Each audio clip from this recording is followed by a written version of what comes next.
Hello, welcome to our October 29th, 2021 Club Cubase live stream.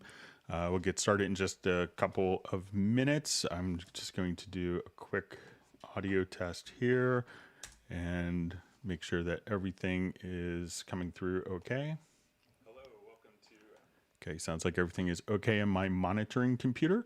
My name is Greg Undo. I'm the host of the live stream today. I work as a product specialist or a senior technical specialist, technical marketing, something like that, for Yamaha Corporation of America. And I am based in the United States in Washington, D.C. area in Alexandria, Virginia. And I'll be the host for the live stream today. If you have not attended a live stream before, how it works is you can submit questions in advance to clubcubase@steinberg.de or simply enter the question in the chat field. Today, since it is the last live stream of the month, we will be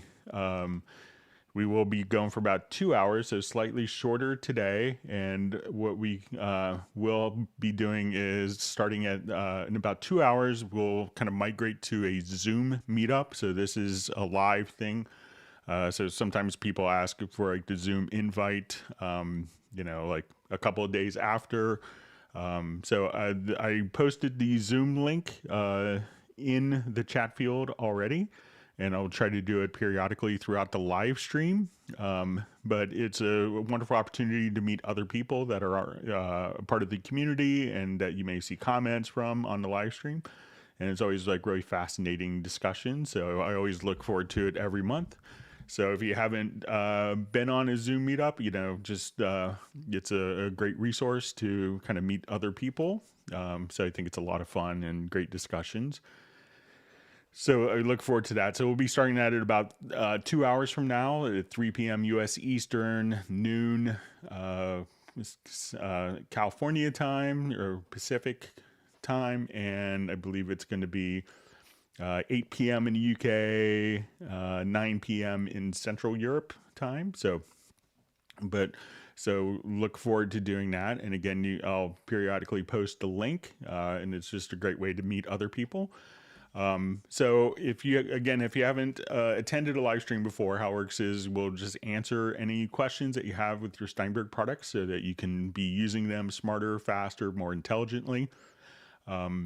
So when asking questions, you realize that my ability to answer questions in real time I won't be able to keep up to the real time questions. I'll try my best to catch up, but realize that I will try to get through each of them in chronological order, in the order that they were asked. And if you could, when asking a question, perhaps indicate which version of Cubase, where it's Cubase 10, which level, where it's Elements, Artist, or Pro, and which operating system, Mac or Windows. That information would be helpful.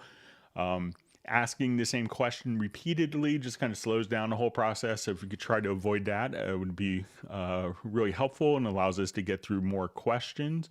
A couple of people I just want to give a quick shout out to. We will have all of the topics covered in the live stream today, pinned to the top of the comments field with timestamps so you could immediately jump to particular areas. So we'll be doing that. But if you wanted to search for previous live streams, what you could do is go to cubaseindex.com, and you see that Jan, who's been kind enough to create that wonderful resource for us, he's on the live stream today from Stockholm. So kudos to Jan. We have two people that serve as moderators. We have Jazz Dude and Agent K. So they don't work, they're not official Steinberg employees. They do this out of the goodness of their heart and the community. So kudos to them as well for keeping things in order when needed. We usually have a really well-behaved group. And another wonderful resource of Steinberg information that's available is in the Cubase Nation Discord. And I know Jazz Dude does a lot of work compiling information that's really helpful to Steinberg users and the community. So thanks to Jazz Dude for that. All right, so I know we have kind of only 2 hours today, so it seems like a short, end of school year kind of live stream, so we'll go ahead and get started. So first question, can you go over the profile manager and what it's used for? So the profile manager is really, and we could do this by going to your edit menu, and we'll see profile manager. So when we work with Cubase, there could be a lot of personal settings, whether people are creating macros, changing key commands, whether you have kind of your input output buses, there's presets, whether you've saved global workspaces. So there's a lot of personal settings that you can create within your Cubase environment to make it faster and more efficient for your particular workflow. So when migrating to a new computer, instead of having to, and these files that customize how Cubase works for you, they can be scattered throughout your computer's operating system. And when you go to migrate to another computer, or let's say you get a new computer or you go to a different studio and you want it to work exactly how you want to work with all of your key commands that you have muscle memory for, and you go to your friend's studios running Cubase and they have their own keyboard shortcuts that are kind of set up for, that's personalized to them, what you could do is save all of this information in a profile. So at that point, you could export the profile, go to another computer, migrate all of your settings over, or just, and at that point, so you'd export the profile, go to your, go to the other computer and import the settings, and all the things that you customize Cubase to work with you will be just included and can be imported and carried over. So instead of having to copy over 32 different files, the profile manager kind of collects all those customized settings, and you can store it offline and be able to import and export it. Okay, so we have a question also from Joe K.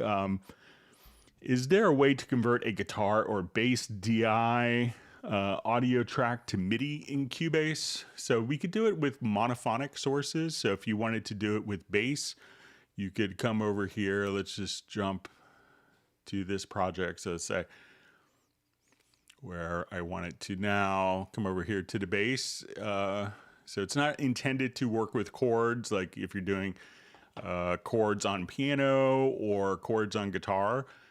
But if we come over here, we could just go to Very Audio, and I'll just take this, and we'll do our Very Audio settings here. So we'll do its analysis. So if we listen to our bass part, and let me just get my keyboard on the correct computer.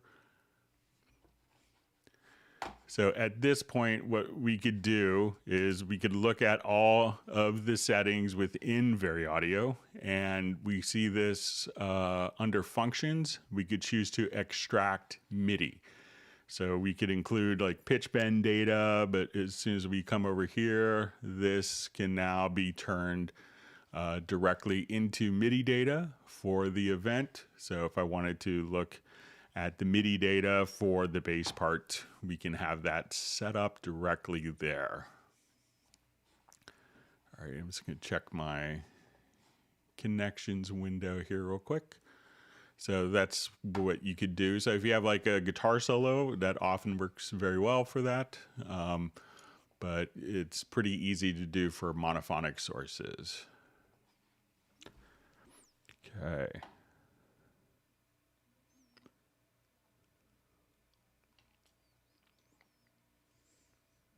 All right, so we have Thermonuclear War from Serbia. And if you're attending the live stream live, please feel free to introduce yourself and tell us where you're from. It's always a thrill to see people from throughout the whole world. And we have Uno Momento from Finland. And we have Matt Elliston from London checking in. And we have Soren from Sweden. And Pablo Vasquez from Galicia, España. All right, we have Juha from Finland as well. We have John Costigan from Kenosha, Wisconsin.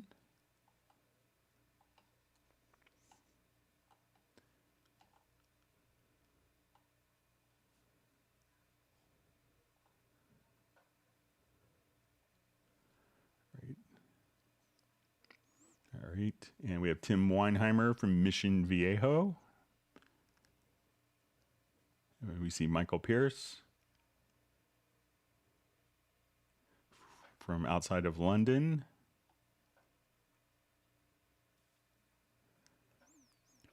All right, so I just see from Danny Fogel, when Mac OS problem will be fixed. So if you could let us know which Mac OS and which problem, but as you can see in the live stream and for all the live streams I've done, I've just been doing on Mac OS. So if you could let us know exactly what your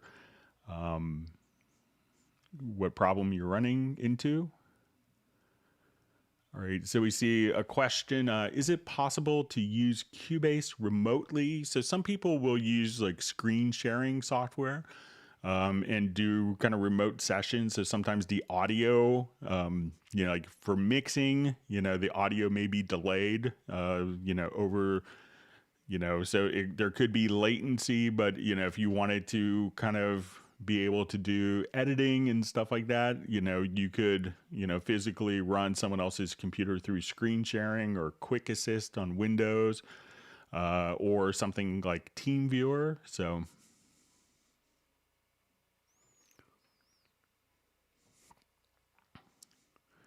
all right, so just see kind of a further clarification on this. So it says like control it from my desktop at home and mix on another device from someplace else. So yeah, I mean, you could definitely do that with many screen sharing softwares. Even Zoom would allow you to do that. So, you know, it may not, if it's going to be like really critical timing stuff, you realize that there will be a bit of a delay, but you could do it. It's probably not ideal, but you know, you could do it by using basic screen sharing and sending the audio out.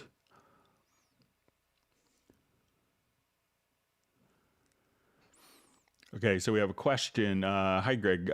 Can you change the sampler track on note range? I want my samples to start on C1, not C3.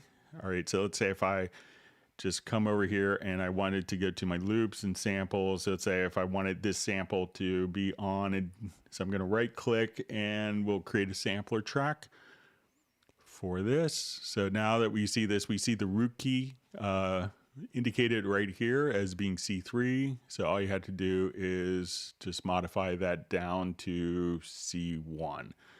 And then you could just simply do it right there. So just adjust the root key. If there is a key that's detected already and is indicated into like the file name, that could automatically take into account and just adjust to the proper pitch right there. So again, just adjust root key down, and then you could place it on C1 as opposed to C3. All right, so we see Millard Brown on the live stream. Thanks for joining and being a part of the community.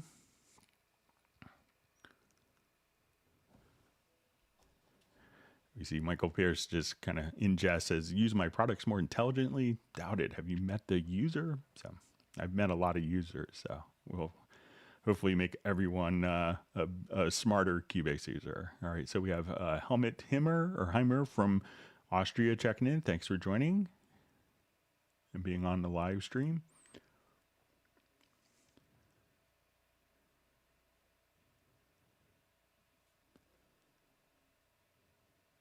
All right, and we have Trance 2020 from Berkshire in the UK.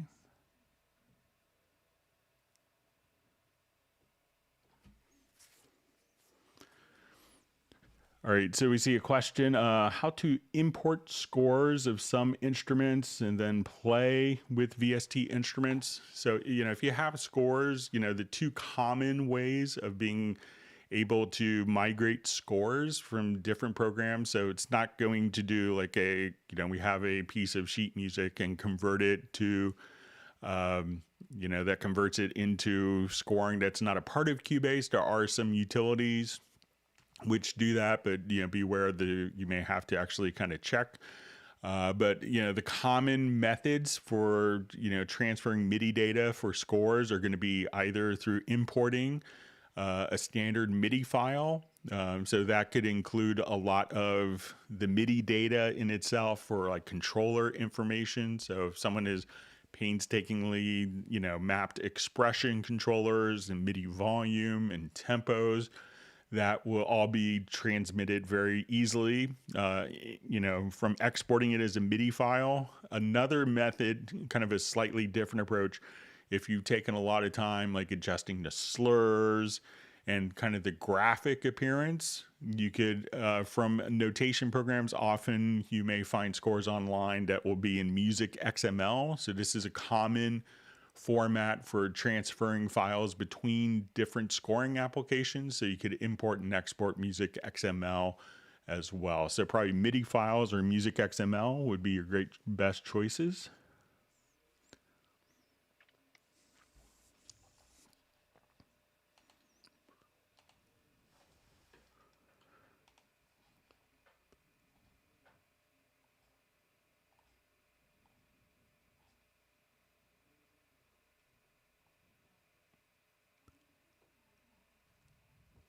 Okay, reading through comments.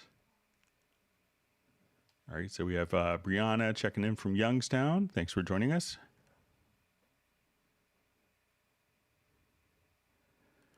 All right, and we have John from South Wales. He's been a Cubase user since Atari days.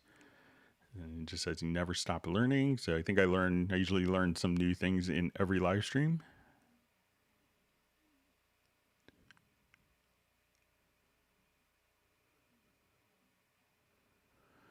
Okay, so we see from Helmet, why do insert effects plugins open faster with control click than normal click? And it's on Windows, so let's see if we can duplicate it here. So let's say if I have plugins, let's say I had the VST bass amp on this particular track. All right, so if I double click, it's that fast. And let's say if I control or command click on Mac.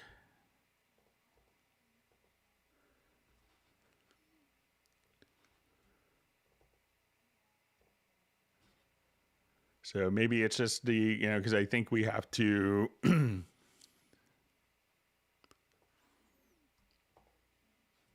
so that's a control or command click and just a click. So might be slightly faster, but I think it's pretty negligible. But I will try it on my personal studio PC later and see if there's a difference. I'm not sure if there's any particular reason for it, but it's not too, I don't think it's earth-shatteringly different, but I don't know of a way to measure it, but I'll see if it's more apparent on my Windows platform. All right, we have Sable Winters on the live stream. Thanks for joining us.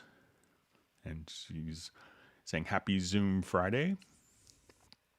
And once again, I already posted the Zoom link earlier, but I'll try to do it about every half hour or so. And let me know if you I sent the Beatles and Stones project to you. I sent a link over Facebook Messenger to you, Sable. Let me know if you got that.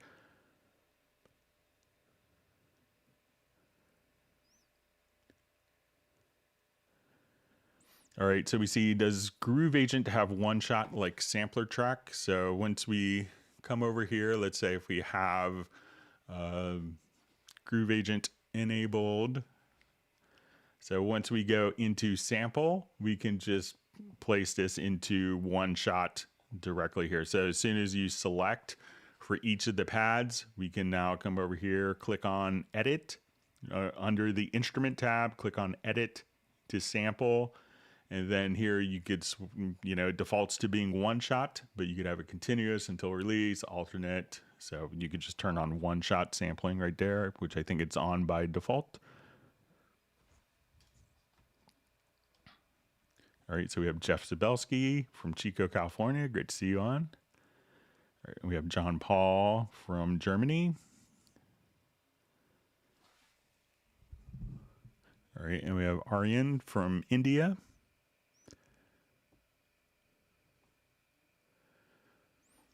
Okay, so I just see what's my computer spec. So I'm running kind of it's about a 2-year-old iMac or 2-year-old MacBook Pro. So I just upgraded about a week and a half ago or about 2 weeks ago to Big Sur. maybe a week and a half ago. I think it was last Thursday. So it's an Intel i9 with 2.9 gigahertz, a 6-core with 32 gigs of RAM, and I have two 1 terabyte drives. I have this set up as a boot camp. So I have 1 terabyte for Windows partition and 1 terabyte for the Mac partition. So that's what my system is. All right, and we have Mumbai, India checking in. Thanks for joining. All right, we have Mike Reagan from Los Angeles.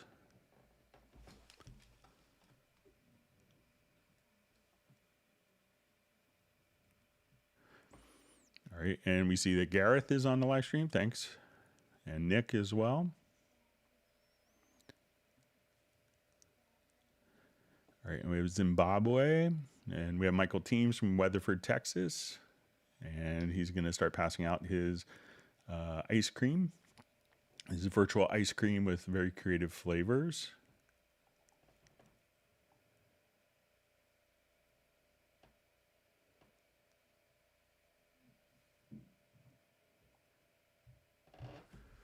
All right, so we see from Jeff Sabelski, Greg, hi, Music XML, solo score, exported and display quantized perfect, Nuendo and imported in Dorco elements, but I don't know how to import the project Chord Track for chords on the solo part. Okay, so let's say if we'll jump to a quick project here. We'll show you the trick here, Jeff. Okay, so let's say if I have my chords, so I'm going to take this and go to the chord track and say, let's create chord symbols. And as we create chord symbols here, we'll see that we're going to have our chords displayed. So once I go into the score editor, and I can do this on any part, go to your scores menu to advanced layout and just click on show chord track. And then once you have then that should be included, and you could just now at that point have the chord track on the parts. So once again, just go to scores and we see advanced layout, show chord track.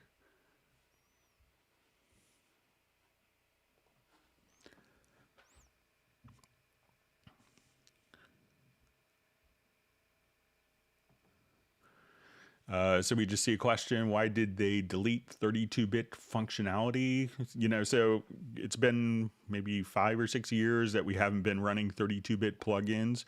So there are bridging solutions, but, you know, running 32-bit plugins and kind of a 64-bit operating system leads to lots of system instabilities. At one point, it was, you know, in the high 80% of error logs that were coming into our support were just 32-bit plugins that weren't bridging correctly. So most people haven't developed a 32-bit plugin in a long time. So, you know, why they migrated to being, you know, fully 64-bit is just to make it a more stable experience. So that's why there's no longer 32-bit functionality, but we didn't cut off, you know, so if you have a 32-bit plugin, you could still get a utility like JBridge and Bridge, but it's, you know, not so recommended because, again, of system instabilities. All right, and we see Michael Teams wants people to whack the like button. So if you learn a new tip or trick, make sure that you do hit the like button and subscribe to the channel if you haven't done that.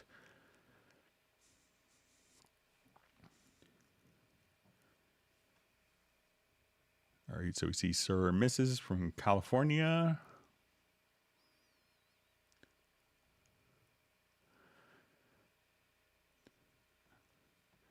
All right, so we just see question, Mac sounds different from Cubase rather than Windows machine. So, you know, between the two operating systems, there's no difference in the sound quality between the two of them. So.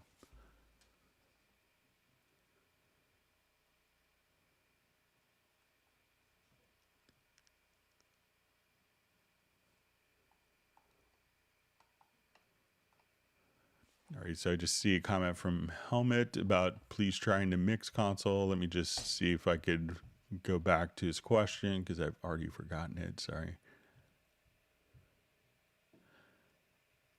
Okay, so it's about the insert plugins. So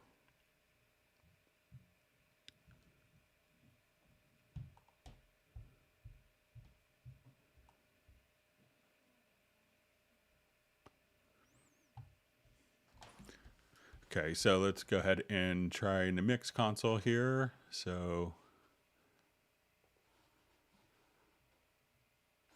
I'll try in both. And let me just switch projects here. So it's all audio.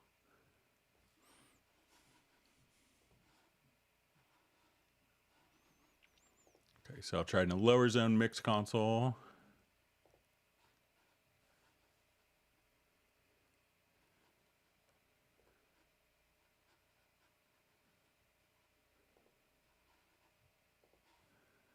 Okay, so clicking here versus control or command clicking. Seems the same there. I'll try it in kind of the full mix console as well and see if that makes a difference. So we come here, that's without holding down control, and with holding down control or command. So again, it looks pretty similar. I'll try it on my Windows platform, but if someone else who's on a Windows machine right now can verify, but it seems like it's kind of the same to me, but let me know if I'm doing something different, and thanks for the clarification.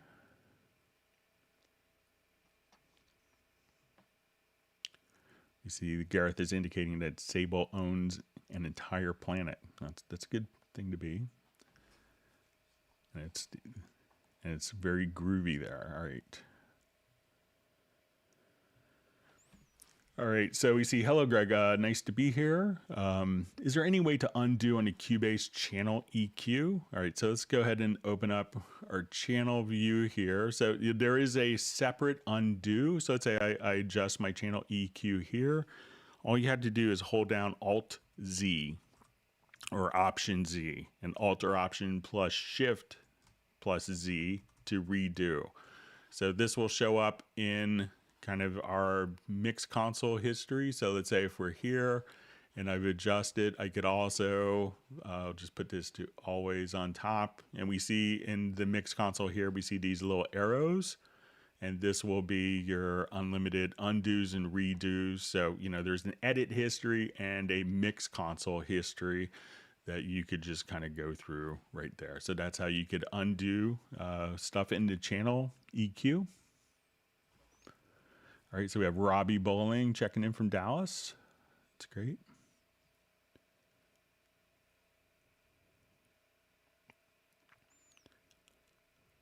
And it's great to have Gareth on the live stream. And his new job, I think, has been going on during our normal live streams. So we have the whole Hot Mess ensemble here, which is a little project that Gareth, Michael Teams, and Pablo and I did. I just got to play bass on it, which is a lot of fun.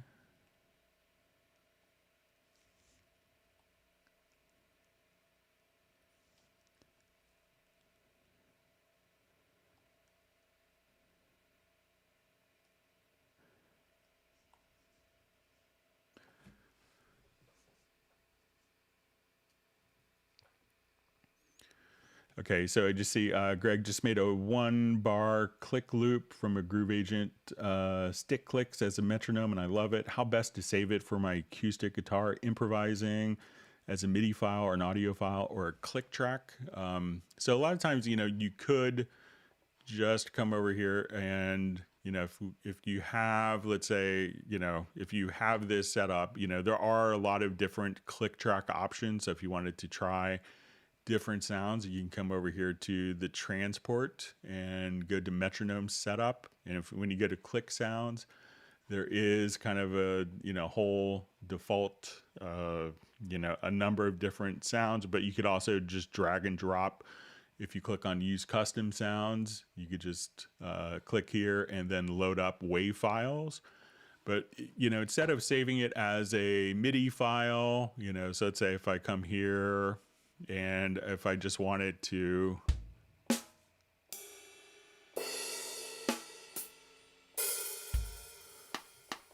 so let's say I just want my C#1 on quarter notes. So what I could do is come right over here.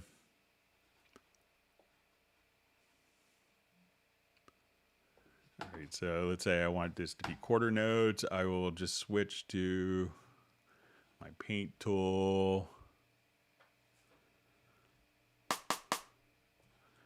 Okay, so let's say I have this, and if I wanted to call this up, you know, this particular sound, and we'll just call this click. And I will. So now as we play this,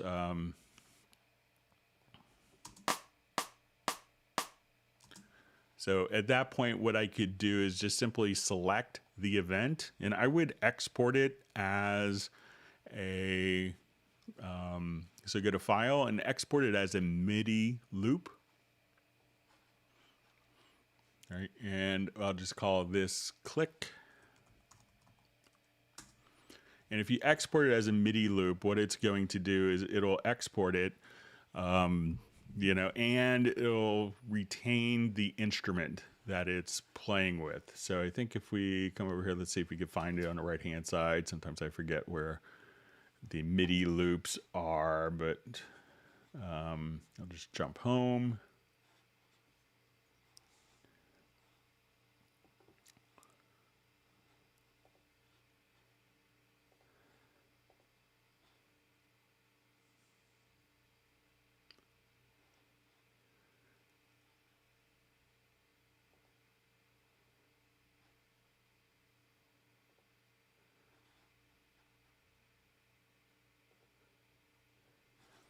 So, but you could always just kind of come over here to the full media bay and say, okay, I'm looking for only MIDI loops.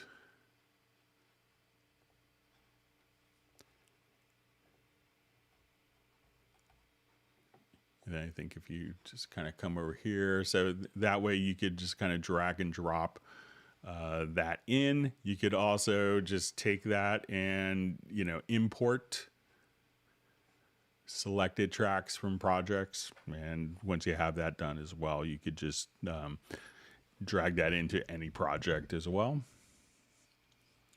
All right, so John Pinion checking in from Florida, thanks for joining.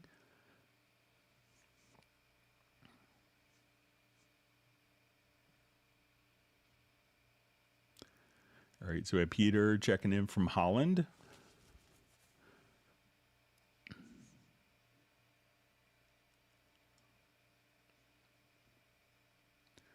All right, so I just see some tips and tricks for background score. So I'm not sure if you if you could just let me know if you want it to be like the background in the score editor or the background, like a background score for, you know, like for film. If you let me know that, I may be able to help you with that.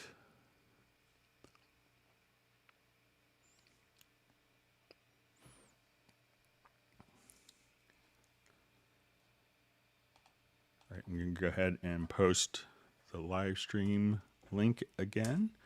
So once again, we'll do that at 3 o'clock, about an hour and a half from now.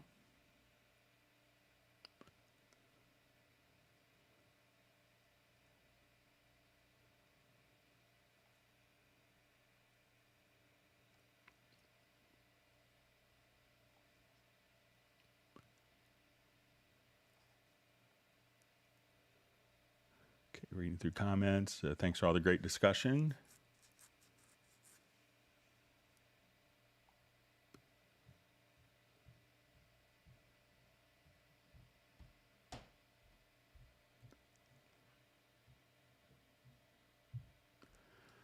All right, so we just see Hi from Goa. Can you point me to a URL where I can get a list of keyboard shortcuts in Cubase? For example, what key combination is used to rewind, fast forward, etc. So I think that there's kind of a partial list, but if you wanted to, rewind and fast forward, I think it's just like the plus and minus keys on a numeric keypad. So that way, if you hit plus, that could be fast forward, minus will be rewind. But I think that there is, let's see if I can find it real quick.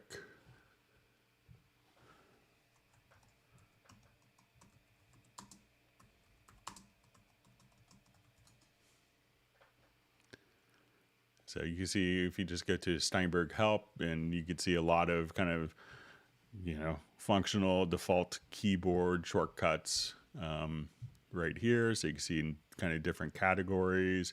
So this isn't all, and you could actually customize, basically any of the key commands as well, but kind of start there. And within the program, if you are looking for a particular key command, you could just come over here and you could just type a function in, say rewind. And then you could actually just, come right over here and see exactly, so I wanted to, sync, project synchronization setup or mix console. So you could just, kind of come over here and you could search for, different functions just by typing in a function that you want. Or if you're, say I hit a key, you could type the key in here and say, oh, what does minus do? This is transport rewind. So those are ways. And a lot of times within the program, if you just kind of come over here, you'll see, a lot of functions may have kind of the key command indicated right here to the right from the menu.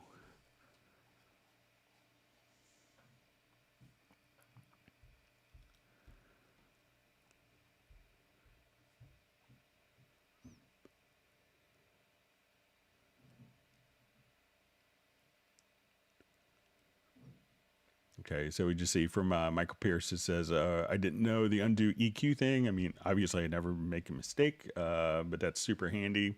So yeah, we wanted to make sure that you didn't have to actually make a decision in your Cubase production project. So.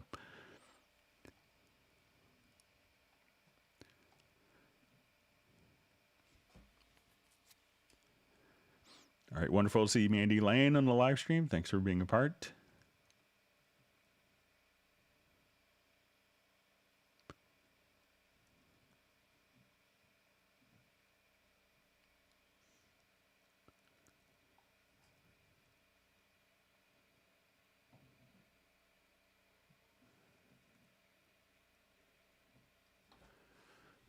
Okay, so just see, can you switch stem to run through a bus and then bus to master? So, if you, let's say if I have all of these tracks here, so I have a number, let's say I want to take all of my drums.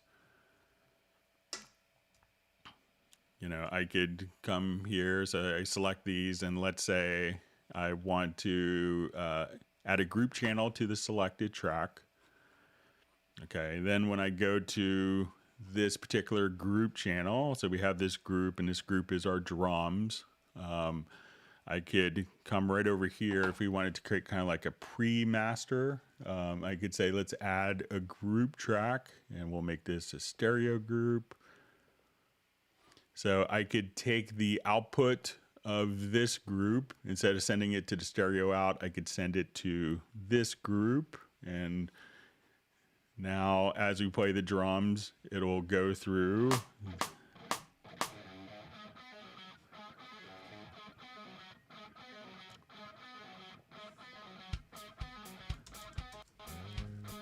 So this group is now for my drums, and then we have our master fader here, our stereo out.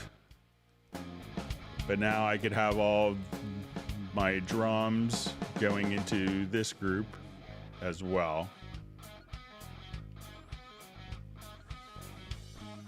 So that's all you have to do. So you could have groups going to groups, going to groups, going to groups before the master. So a lot of people will often kind of set up like a pre-master group, and they could use that for printing as well.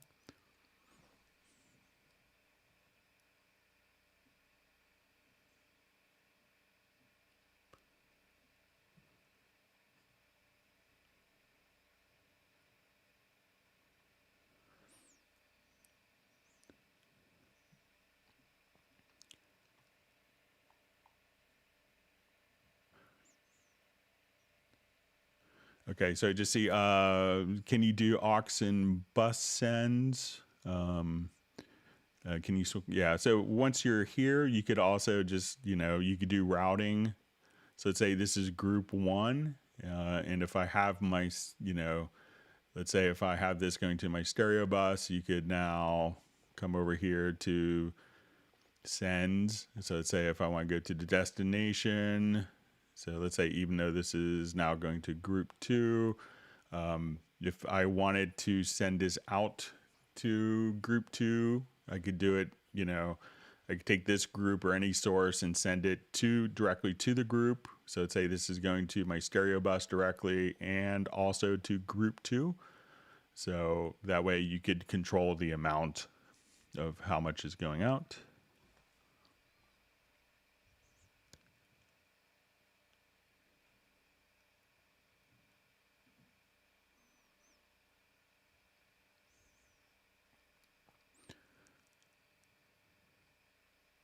Okay, so we see, hi Greg, Rob from Southern California. Is there a separate window to view the mix history undo like there is for the edit history undo? I find myself having to go through the mixer window zone. So it's not a separate window, so it will be in the mixer zone. So if you come over here and have made, lots of edit decisions, when we go to the mix history, at this point, it's not going to be a separate window, but it's just going to be directly here in the mix console. And then you could just simply scroll back through time and be able to do that, but it's not a separate standalone window because it's kind of tied directly into the mixer. So unlike the edit history, which could be kind of broken out separately. So. All right, we see Jazz Dudes posted a link to all the Cubase shortcuts, probably on the Discord, but there's a link in the discussion.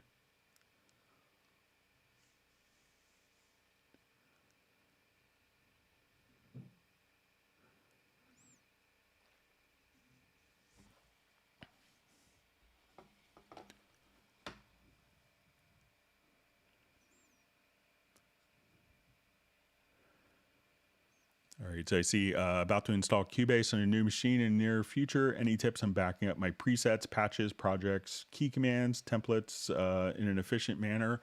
So, any of your projects, if you were careful with like the project management and all the files are kind of contained within the project folder, it's literally copying the files over.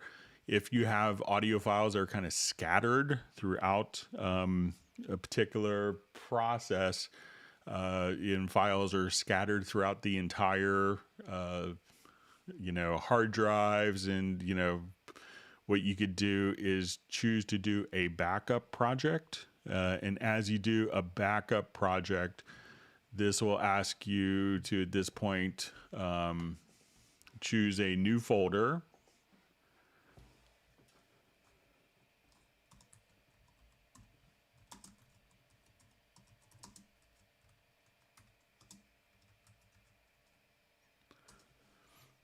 So we'll do that, and then you hit open. At this point, we could say, let's keep the current project active. You could minimize audio files, and what that would do is, let's say I had a recording that was 4 minutes long, but I used 3 seconds of the 4 minutes in the project. So I don't need to copy the other 3 minutes and 57 unused sections. We could remove unused files. You could choose not to back up the video.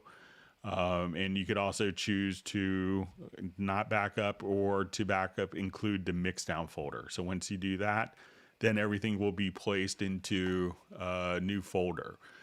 So for the other aspects that you asked about, if we come over here, and as we showed before with the profile manager, we can just come right over here and export your profile manager. And this will be like, your key commands, your preferences, and all that information, everything that you kind of customize in Cubase. You could export the profile, email it to yourself, put it on Dropbox, whatever, and then choose to import the particular file, and at that point onto the new system.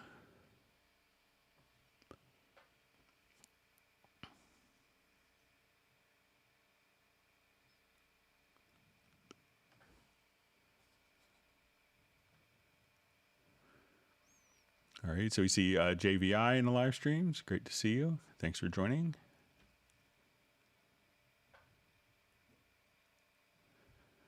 We see Gareth is just mentioning, saying it's vitally important to master the like button, so it's always good.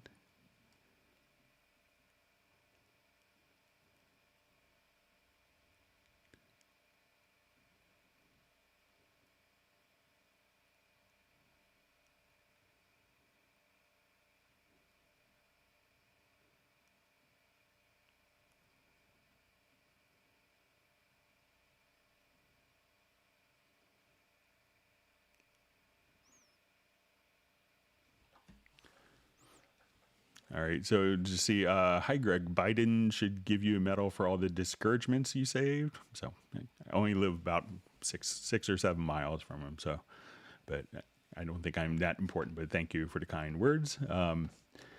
So just see, is there a will to create a chord grid track type instead of having to go to the score editor? So, most of the time when we're doing this, and I'll just kind of show, let's say if we could jump back to this project. So, a lot of times when I, like when I was doing a lot of this stuff with Michael Teams, Pablo, and Gareth, I'll show you kind of how I did it. I think I actually still have one on here. Let me see if it's in my... Like when I was doing when I was in the middle of doing, as a musician recording for this, let me just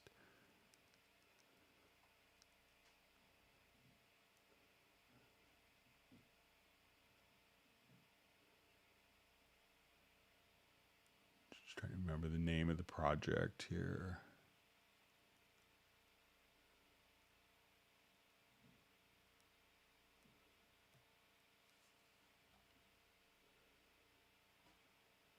Maybe it's under here.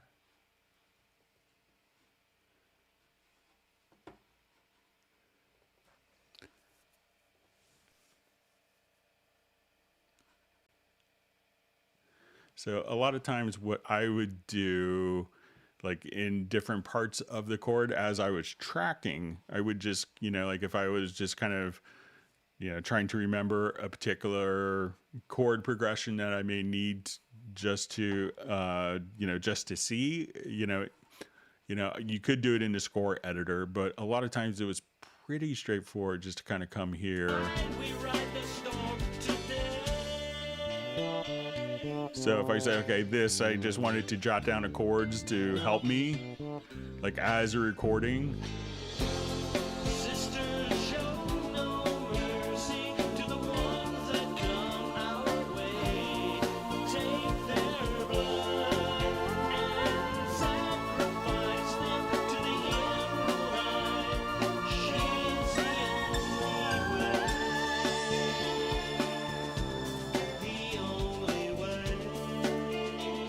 So, as you kind of work on different projects, I find it pretty straightforward, just to have the chord progression laid out in the project. So as you're tracking, you're like, okay, I can see that, this is the chord change. And I came up, especially in college, I did tons of jazz performance where, I just had chord charts all the time in a score. And I found it's kind of very easy to work with. Let me just see if I go to maybe even another project that might have more chords in it. So like here, I could just, just see all the chords.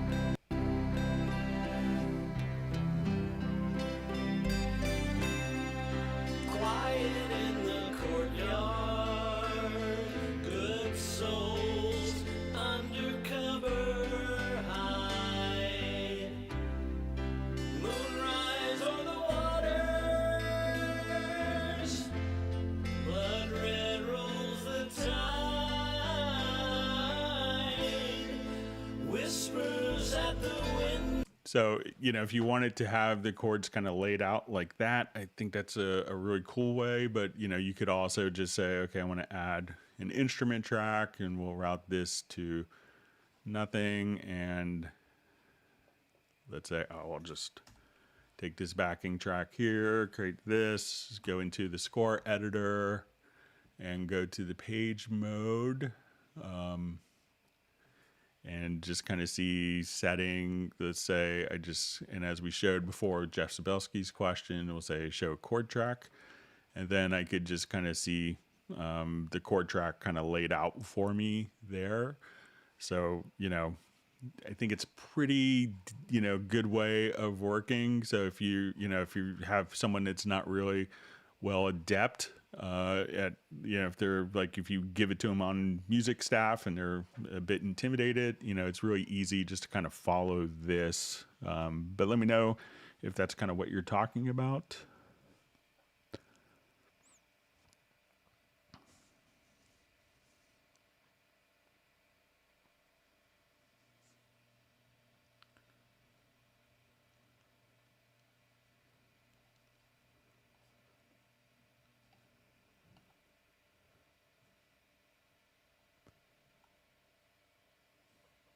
Okay, reading through some more comments here.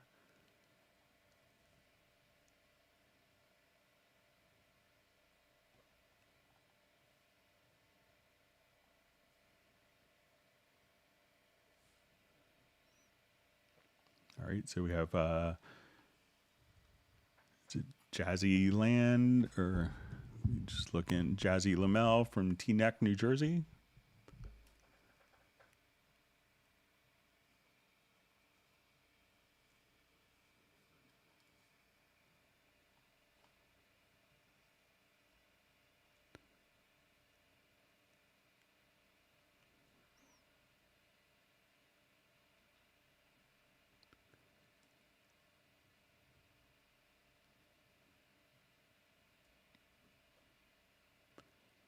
Okay, read through more comments.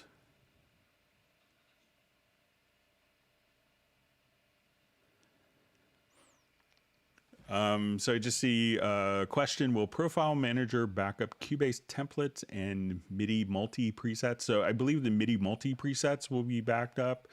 I thought that it would do Cubase templates, but I was helping just last week, right before the live stream on Friday. I was helping one of the guys in Maroon 5, and we found out it is templates he had to manually copy over. So I don't think the templates are included, but you could just copy those particular files over, just just a quick copy over the templates folder preset. So.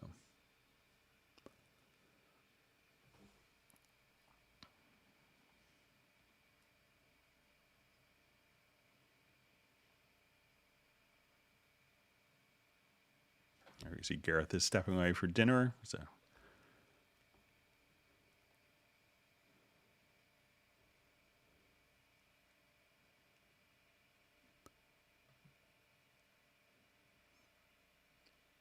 All right, so we see Cubase Junkies able to make the live stream, and we see Alexander from Moscow. Thanks for joining.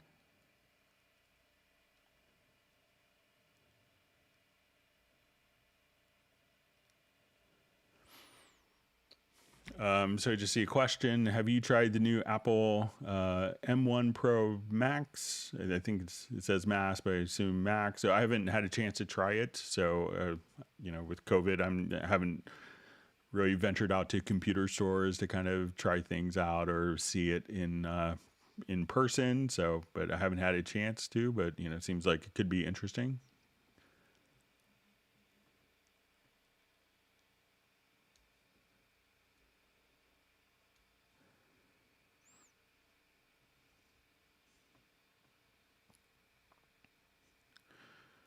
Okay, so I just see, okay, so we see Cubase Junkie says he has a video uploading how to get easier chord progressions from melodies from Cubase Chord Track. See Jeff Sabelski saying he has all the fake books from his pianist dad, thousands of songs with chords. I use them to learn guitar, read the bass, and melody. Musicians I know can read chord charts too. For Winds bass, so yeah, real books are and chord charts. I used to sometimes when I was playing in like a big band jazz group, it was a pretty famous one when I was in college. Played the White House and different things like that. And I remember like one of the saxophonists just looked at me and said, "You need to improvise more." And I just showed him my music. I was like, "I just have chord charts. Maybe you need to improvise more." When he had all his parts written out for him. All right, so just see, Greg, will you create a melody from chords or vice versa? First melody, then chords? It could totally depend upon everyone's personal preference. There's no real way, right or wrong way, if you should start with the melody or the chords. But let's say if we do a new project here.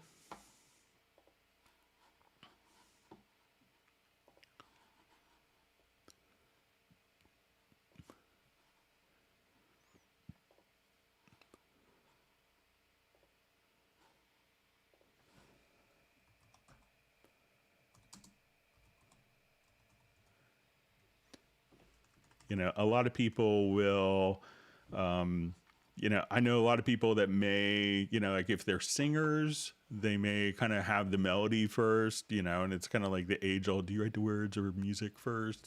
So it's like whatever works for people. I think one thing that works pretty well, I'm a bass player, kind of by training and trade and perspective. So a lot of times, I'm always thinking of the chords. So could be my perspective, and I'm not like a songwriter. I wish I was, and I have so much respect for people that can write wonderful songs and composers. But a lot of times, I may actually start with just a chord track, and let's say, okay, I just wanted to do, 9 measures. And just come up with a chord progression. So, I could come over here and just say, okay, I want this to,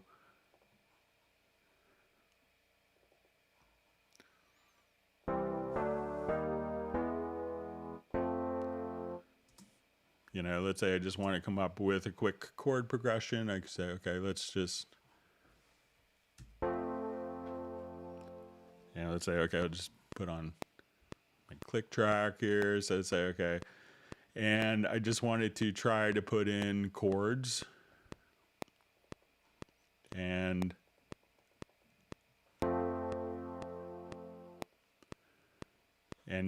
just kind of trying different ideas. So I think that this is kind of a very interesting approach. So let's say, okay, I want to go to A minor and let's go to C major.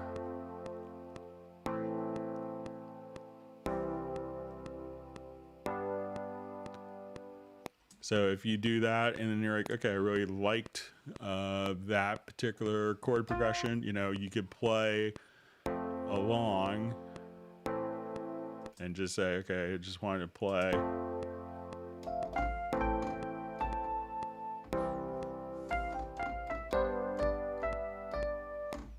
So it's really, whatever. So everyone will have a different approach as long as you kind of get to, your song written, whether it's lyrics first whether it's melody, whether it's chords. It could really kind of depend on what perspective you're approaching it, and either way is completely valid.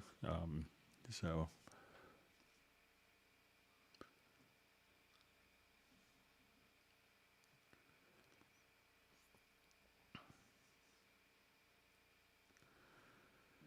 okay, so we see from John Pinion just asking if you have a set of monitor speakers that you want to EQ flat but never want to print that EQ setting, is it easier to use a pre-master bus or use a control room with a separate monitor output? So I would do it not in the pre-master bus because it's too easy to leave on. So I would just go into I would select the monitors. So let's say, I wanted to go to the monitors here and go to the inserts. And at this point, you could adjust the EQ. So let's say, okay, I have NS10s and I find that the high end is a little harsh. So I just wanted to bring down the high end on the NS10s, or whatever. So this way, the problem is if you do EQing for room correction purposes, a lot of people do it in the mix console. And then when they print out, the room corrections are kind of embedded into the audio file itself, and realizing that other people aren't going to have the same room correction issues. So if we just have the EQ and the processing, and you may find that if you're working with 2 or 3 sets of monitors that you may want to do separate processing, or if you're running something like SonarWorks as a room correction, that you may have different room correction profiles for different sets of speakers. So at that point, it makes sense just to have it on the monitors. And when you export, this is just the monitoring path. And when you export, those room corrections aren't kind of embedded into the audio file, making it sound weird to other people in different listening environments other than your studio. So I would definitely do it in the control room.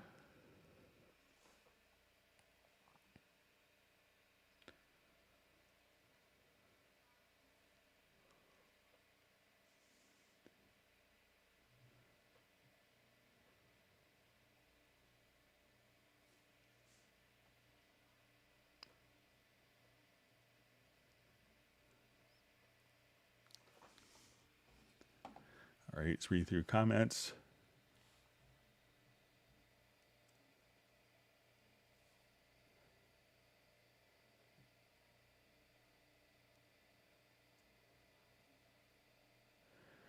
Okay, so we see Greg, it's from Michael Teams. A friend said he could not get his cursor to return to 0, only back to 1.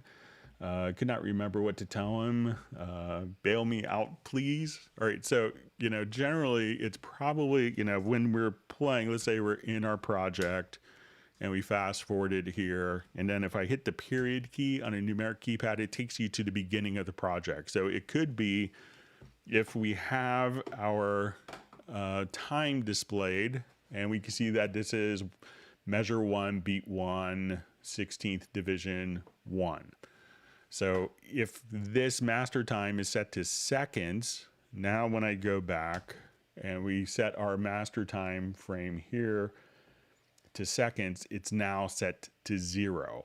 So depending on what format your master time is being displayed, because Cubase will do everything at the sample rate. So and it's basically saying, okay, do you want to see the time divided in bars and beats, by seconds, in time code, in samples, or user frames? So probably if he wants to go to 0, make sure that his master time is set to seconds, and then he could go to 0. Now if he wants to go to measure 0, and you're like, oh, measure 1 is the start, you could go to your project setup, which is the project menu, to set up, and you could do a display bar offset of 1.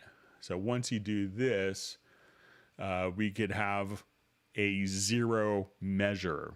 So, and if you do display bar offset of 2, we would have a -1 measure, a 0 measure, and then 1.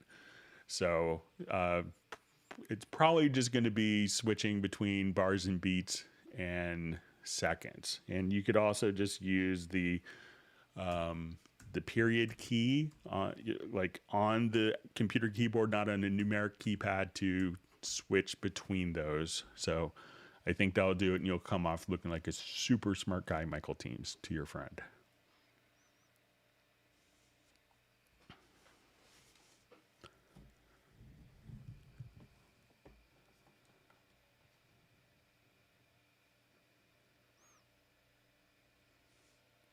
All right, reading through comments.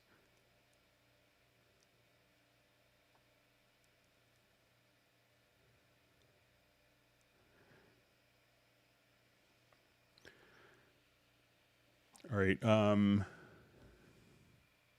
Okay, so I just see, and it's probably from the chord progression, from that pop-up you were just using to input a F, A minor, C, G. Could you input a seventh chord? So yeah, when we come to our definitions here, so if you just double click, you could say, okay, so you could have very complex chords. So you could say, okay, I want a seventh, flat ninth, sharp ninth, flat fifth, and different inversions.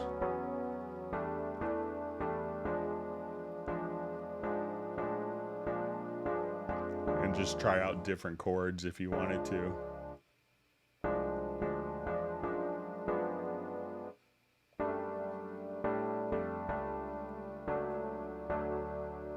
So, and you can see that just automatically adjusting right there. So you could definitely put in seventh chords and more complex chords.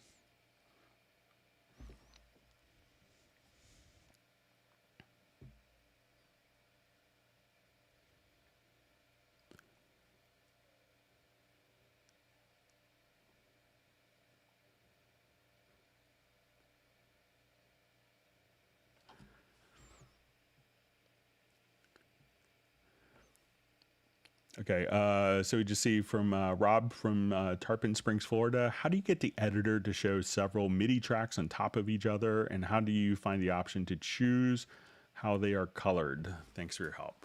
Okay, so let's say I'll just open up in our project here where I have a bunch of parts that can be stacked on top of each other. Thanks for all the great questions. Again, if you learned something new, make sure you hit the like button. And that if you're on the live stream, that you join us for our Zoom meetup later, starting in about 51 minutes. I'll go ahead and post the Zoom link again.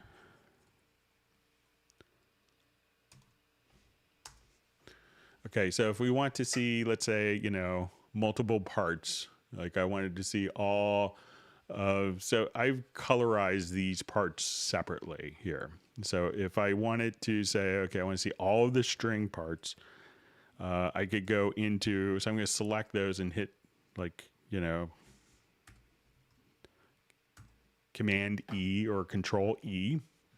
And now we could see all of our parts. Now we could choose to colorize based on a number of different criteria. So we see this, and by default, we'll see the colors be based on velocity, but we could also just have it by channel as well. So now once we do this, I could see kind of all of my strings.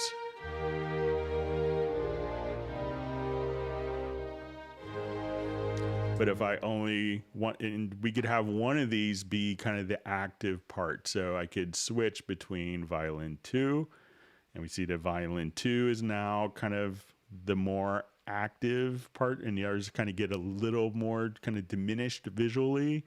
Or I could see the viola part. And as we switch over here to cello, we could now see the cello part is active. And then if we say bass, which may be just doubled the cello, we could see our bass part that'll be active. So that's how, so once you select the multiple events, you could now, hit Control or Command E and edit all those together. And then right from here, you could pick which is the active part, but you could see, other parts here just kind of laid out. And for many composers, you know, this view of their entire thing, and it's fascinating because if you look at this, you know, this, you'll be able to soon recognize, especially you take, you know, this is a wonderful, I think it's Schubert's fifth, second movement, but, you know, he's obviously, you know, one of the great composers of all time. But you could see this visual patterns that go on. So for many composers now, this is, you know, I often hear it referred to, this is the 21st century score, where they'll just kind of look at everything this way, and you start to see these visual patterns occur that make sense graphically, and you could, you know, easily kind of get a sense of exactly what's going on musically with your parts. But to colorize them, you'll see the color scheme here instead of velocity, which is default. You know, when working with multiples, try just coming over here and selecting channel. And that way you could clearly delineate the different parts just by, you know, each of them having a channel. And after a while, you know, I've seen many composers, violins are always this color, brass is always this color, percussion is always this color. And those colors will have significance and significant associations with those defined colors during their editing process. Even like infected, you know, like if you watch the Steinberg spotlight video on infected mushrooms, you know, kick drum has to be this color, bass is always this color to me. So.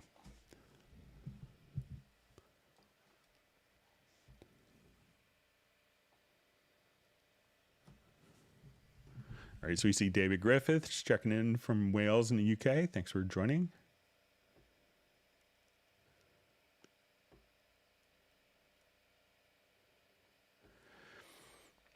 Okay, so I just see, hi Greg, is there an easy way to drag chords from the arrange window to a chord pad? I'm able to drag chords from the chord pad to the arrange window, but not the opposite. All right, so let me just go back to this project here.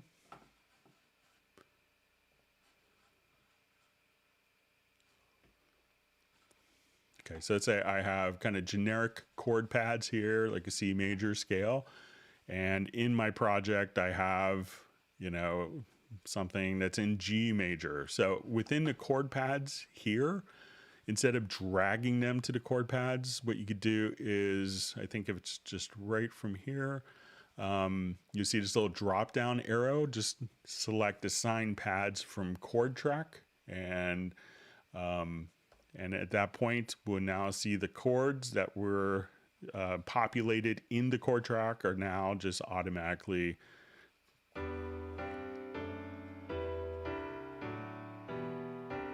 directly in the chord pads. So once again, just go to this little drop down menu and just say assign pads from Chord Track.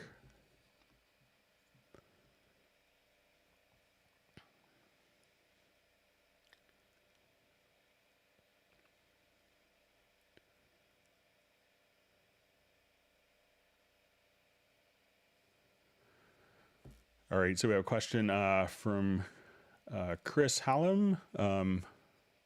It just says, while a project is playing, when clicking and dragging down from the timeline area to zoom horizontally, is there a way to keep the cursor from jumping to that location if it's already playing? So yeah, so what people run into is, let's say as we're doing this, and let's say I zoom in, that the position changes. So while it's playing, but I think if we just hold down the shift key, and I'll just set this to follow. So just do that while holding down the shift key, and it won't change the song position, but it'll allow you to shift.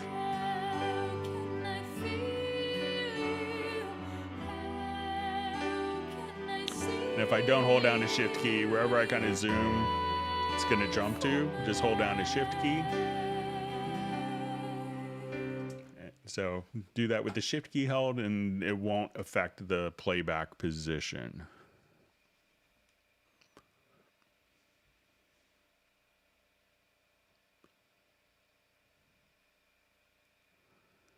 All right, so another question from Chris. while project is playing, when clicking and dragging down, I'm sorry, is it, okay, sorry, just reading. This is another question. Is it possible to play loop in media with the project tempo, but when I stop play project and play it again, I'll start the loop from media as well? Need to stop it manually? Any fast way? So let's go ahead and give it a shot here.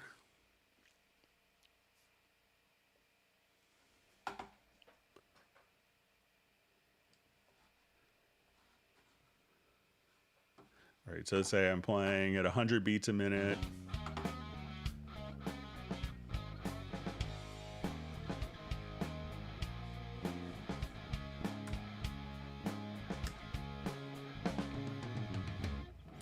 Okay, so let's say we have our tempo. All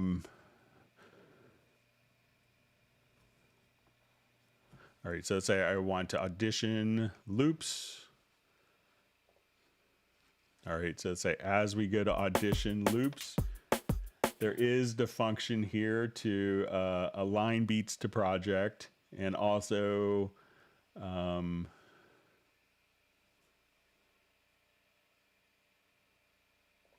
you can do preview cycle.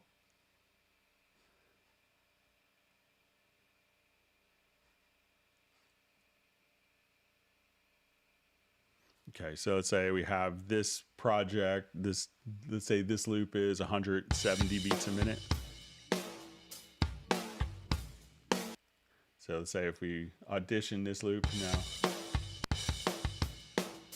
So that's the original tempo. So once I kind of click here,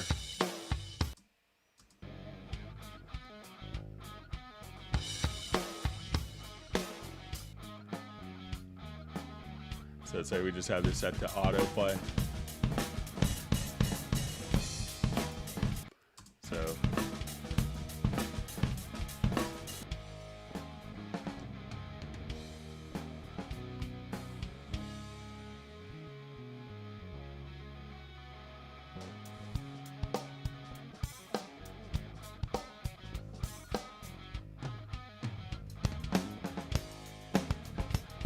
So if I just have autoplay, I could just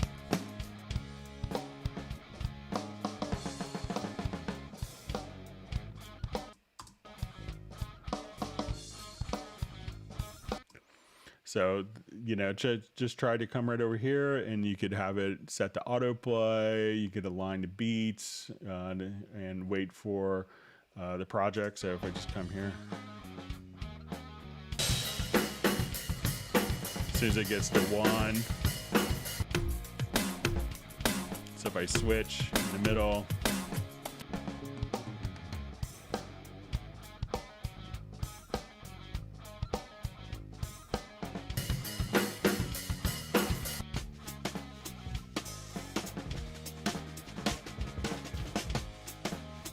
so you could just do it like that.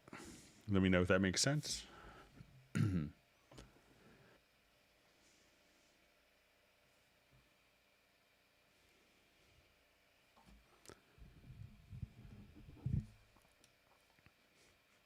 See Michael Team saying no one would believe super smart Michael anything. So I think you're pretty smart. So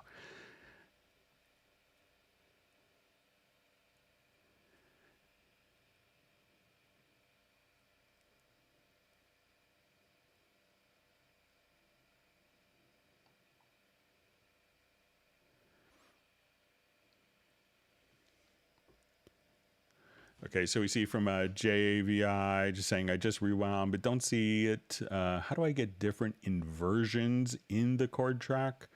So generally, you know, the chord track will just kind of play back. You know, so if you wanted to, you know, come over here, so let's say, just jump back to our project.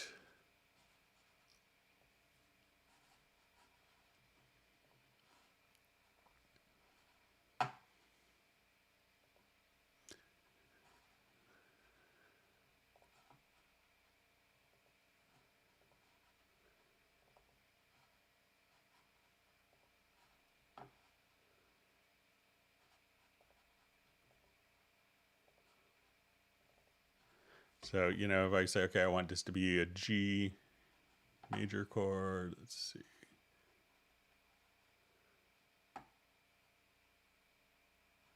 I'll just do a new project here real quick.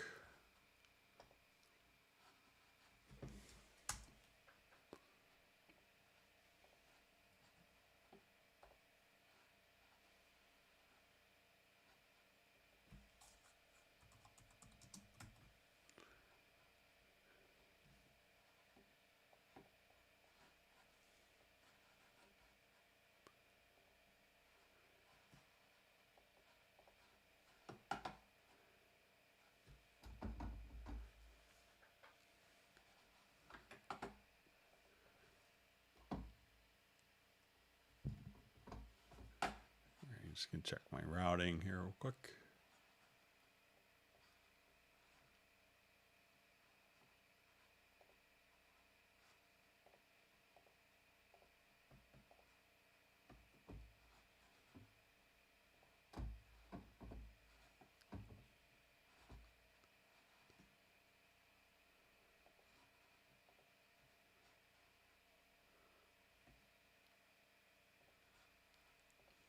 Let's try a different instrument here.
Just gonna restart my Cubase here real quick. Hang on, sorry about that.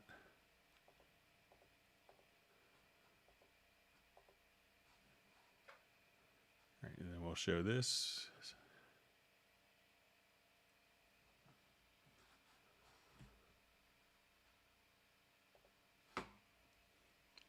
Thanks for all the great questions.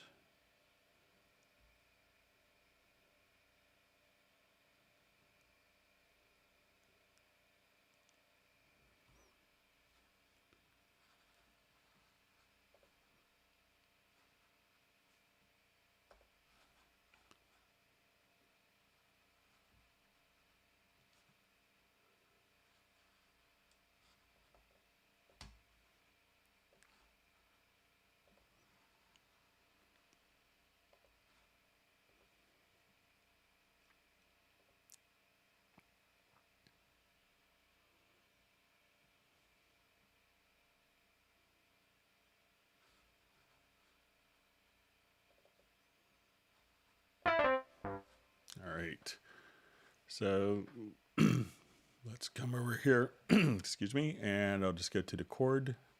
I'll add a chord track to it.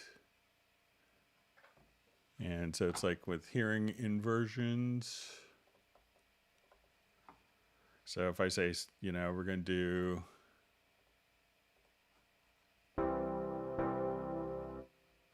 so I can say, okay, let's come over here. So I say I want to C with an E, or C with, so we could have the root chord or inversions just like that. So, but you could also, so that's how you could hear it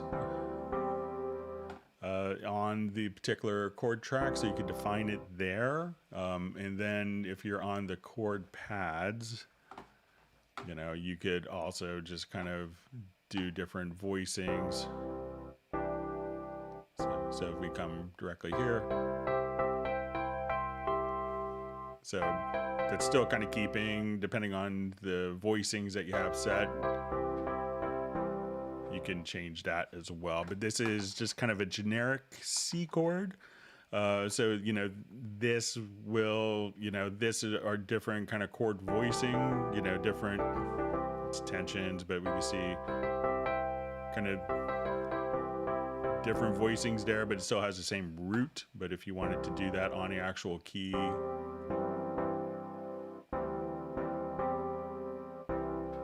you could just do it right there.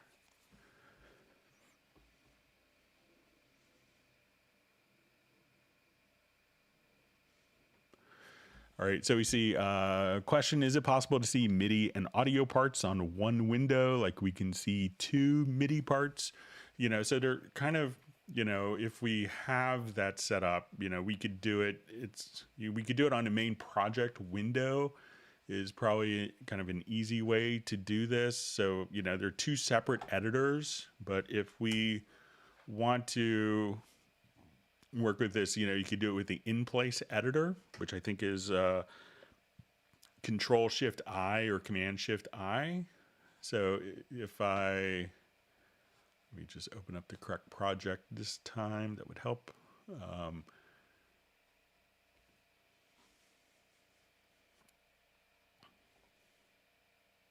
But, you know, the MIDI editor doesn't have samples in it, and the sample editor doesn't necessarily have MIDI in it. But if you come over here, you could have the edit in place, and then you could kind of see the MIDI and the audio kind of, you know, present, you know, in one single window, just in the project window. And that, again, that's Command or Control-Shift-I. You could open up the in-place editor right there, and it still allows you to do almost all the same identical editing.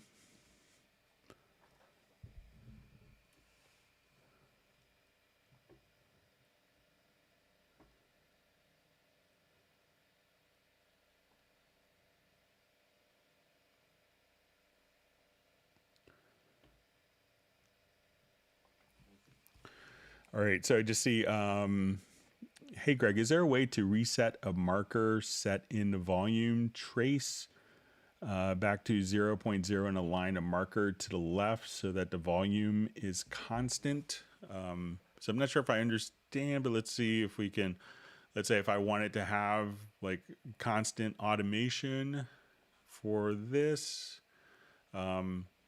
you know, let's say if I have this kind of set between two markers,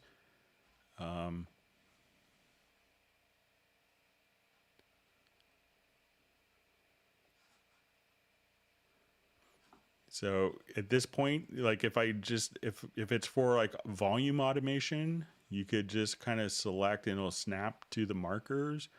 And then you could, you know, just, you know, if you just wanted to ever so slightly adjust, you know, 1/100th of a dB, you could have the automation just kind of done just using, you know, for the whole a constant, you know, set automation point.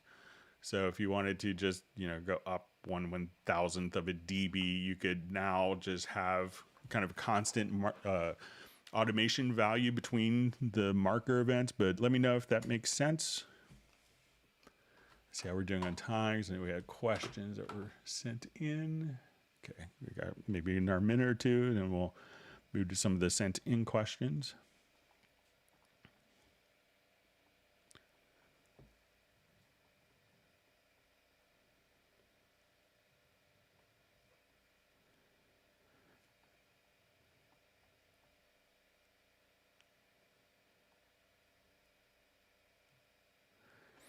All right, so we see in chord pads can sound chords using arpeggios. So you could have different musical phrases as well. So let's say if I wanted to, let's jump back to this.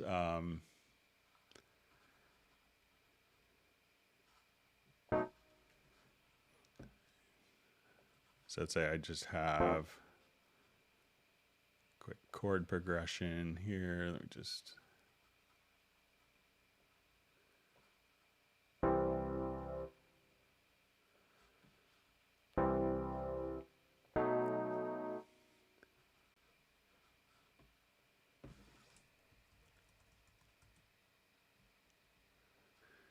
Okay, so let's say if I just wanted to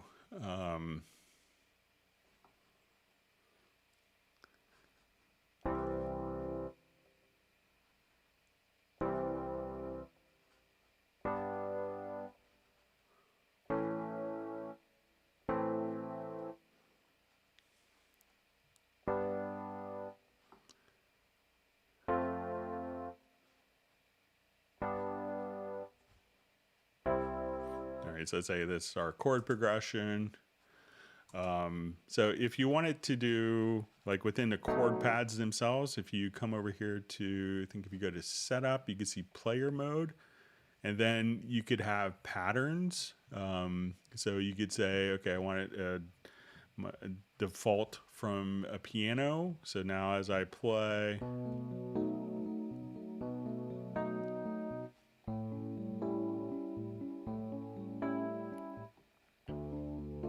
so you could do that, and as we would drag this over, we'd see that that arpeggio would automatically be kind of carried over. So that is something that you could do, is just kind of for auditioning, but you could also just take any pattern that you have and be able to import a MIDI loop, so you could just drag and drop patterns right into the chord pad to trigger that. Another thing you could do, let's say if we just have kind of block chords here and I drag it to my project window. So let's say I just have these chords. And if I wanted those to arpeggiate, so since I have those particular chords, I could, and I may be able to even, let's say if we just have this set up. So we'll say, okay, we'll monitor. So let's say we're here. So now that I just drag those in, you could go to a MIDI insert on this particular one and just say, okay, I want it to have Arpeggio, like a MIDI arpeggiator.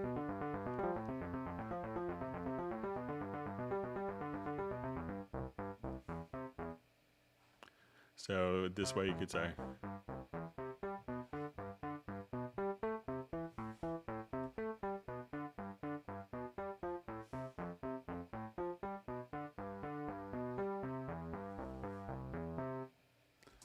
And you can say, okay, I want this to go over 2 octaves, you know, and so if you wanted to,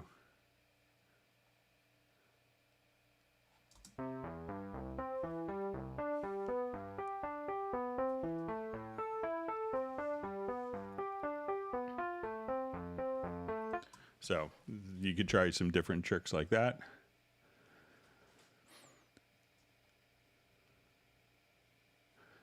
Okay, so you just see a question. I'm trying to use the Cubase 11 trial as I'm going through the process now. It's saying I need a USB-E licenser just for the trial. Is this true? So yeah, the trial version will require the USB-E licenser.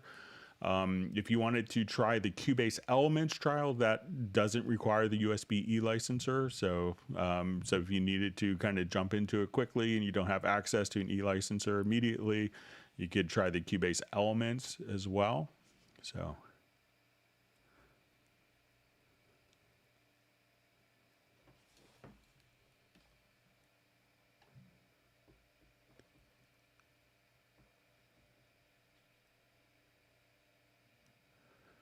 See, JVI said that shift key to scroll whilst playing is fantastic. Wow. So yeah, I'm glad that was helpful for you.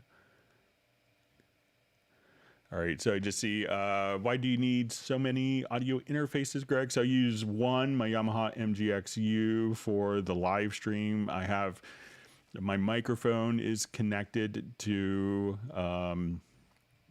you know, I use that for some, like when I'm creating tutorials, I use that as USB. I have my audio interface I use for the Cubase part. My my Thunderbolt dock has a USB audio output. So they're just kind of all available, but I don't necessarily have to use them.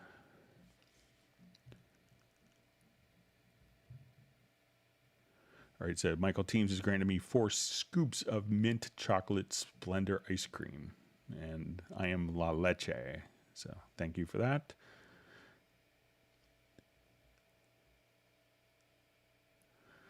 All right, so we see, hi Greg, hello from Sundsvall in Sweden. So question, how well will Cubase versions prior to 10.x work with Windows 11?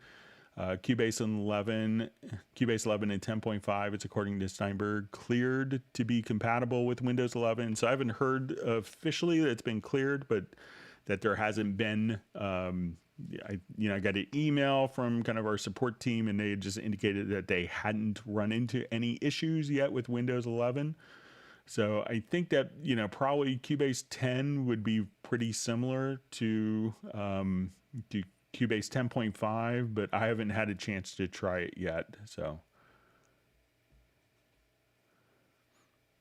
all right, so we just see, can you do spatial audio in Cubase? So with Cubase, you could have ambisonics. So if you wanted to come over here, we could just take this particular part here and be able to say, okay, while we're listening to the stream, or we wanted to take, a bird that's flying over, you could be able to do kind of spatial audio with that. So you could do up to third order ambisonics and be able to decode it with the VST ambidecoder. All right.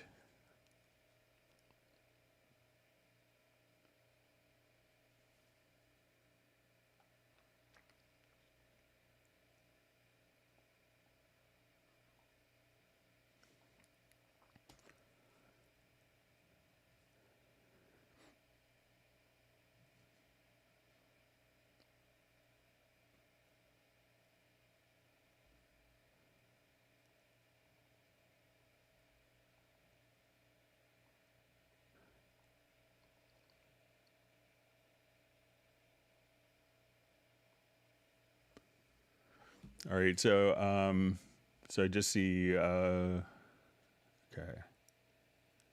reading through questions here.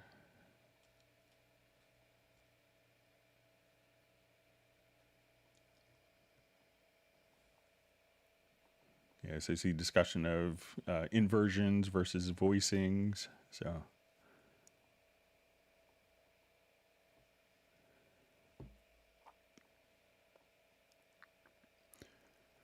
Okay, so I just see, all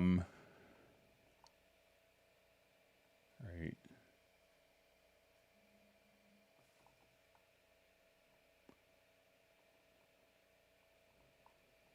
So my chat field just kind of jumped. Okay, so I just see, hi Greg, talking about audio editing. How can I change the grid separation in the editing window? All right, so let's say, I'll just jump back to,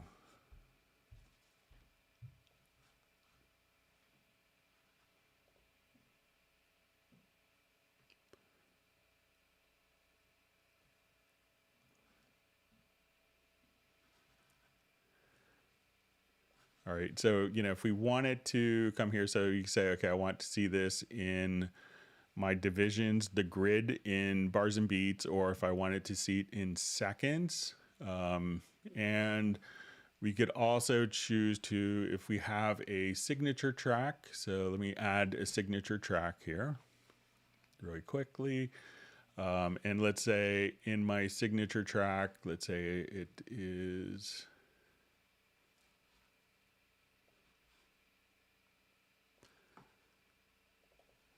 and let's say I have this set to 4/4. And then if I wanted to adjust the click patterns here, and now if I right click, we could use the metronome click pattern. So let's say if I change the click pattern here to double tempo, that now when we right click, we can say use the metronome click pattern level for line level emphasis. So now you could actually see eighth notes, on kind of the grid here. So, you could kind of change, the grid. So if you go to seconds, we can now, see seconds, or time code. So that's how you kind of could change that.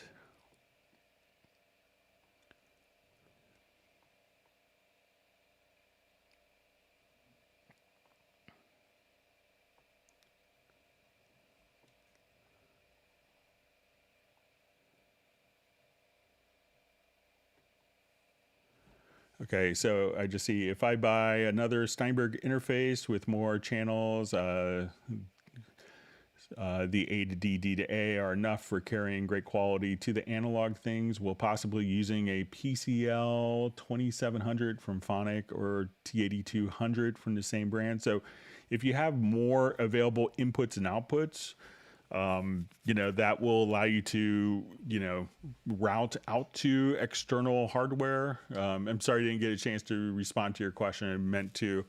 But if you have a 2-in, 2-out interface, and if you wanted to run like a stereo compressor on it, you could process the audio, but you can't actually hear it because the only outputs are going to be going into the hardware processor, and those outputs need to go back to the inputs. So you can send the audio, but you can only monitor it maybe off of the headphones. All right, we see Jay from Connecticut's on the live stream. And it's great to have you on the live stream, Marcos.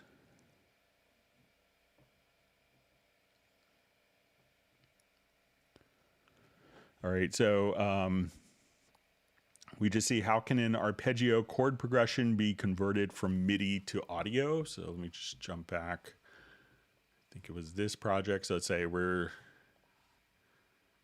doing this. So,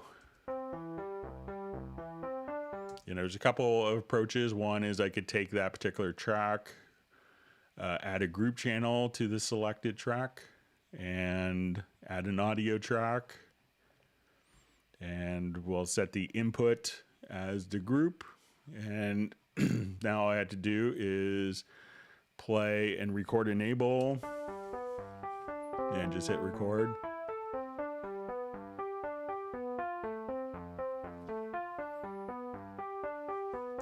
So we could do that, but let me just see if this will also work, if it's going through there. And just try this very quick, see if that is carried over. So let's do a render in place.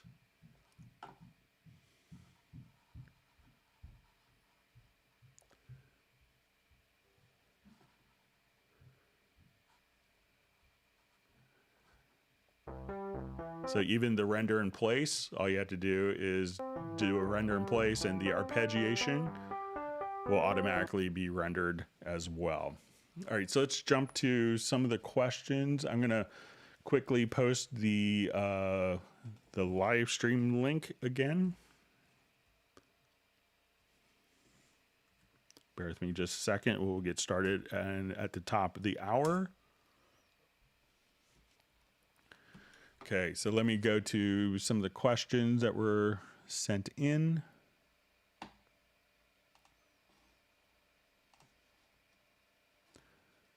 We see there were 81 likes. If you learned a new tip or trick, make sure you do hit the like button. We know it's kind of a shorter live stream today.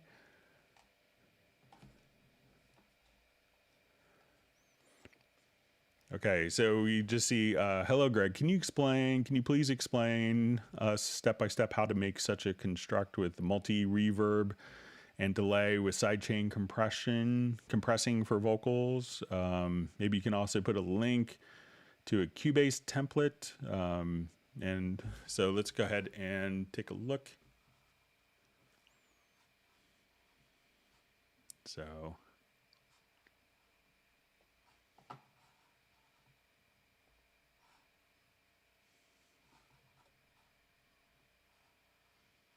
right, I'll revert this. Okay, so let's say if I have a project here and I'm just going to, I think we have a reverb on here. I'm just going to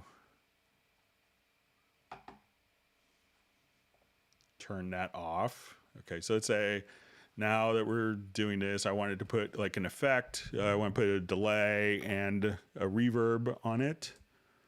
So we'll go ahead and listen to this.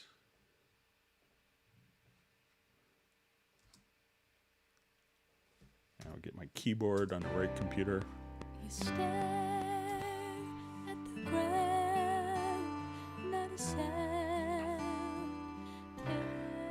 Okay, so let's say if I wanted to put a reverb, so I will come over here. Let's say we'll put a delay on. So I'm going to, in the sends area for the track, I'm going to add effects channel send to. So we'll start with the delay. So we'll just put like a mono delay here. Okay, and let's say I want this to be maybe dotted, like a dotted quarter note delay. Okay, so now as we do this, Something's wrong, we can't go on living life. How can I feel you? How can I see you when you're running hide from the light? Be someone. all right, so, and let's say,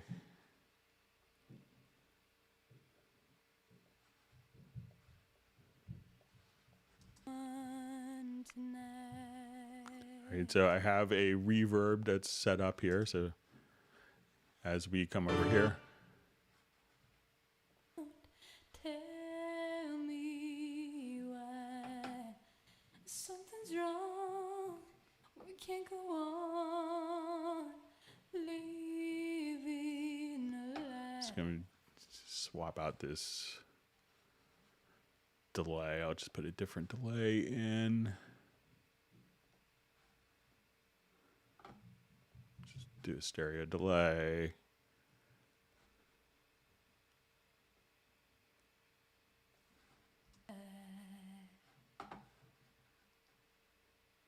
How can I feel you? How can I see you when you're running hide from the light? Be someone tonight.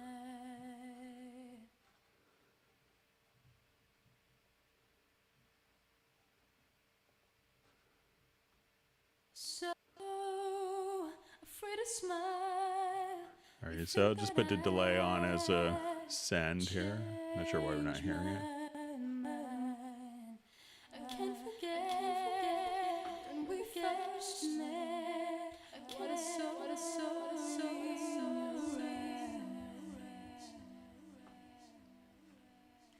How can I feel wrong? All right, so we have the reverb, and let's really accentuate the reverb.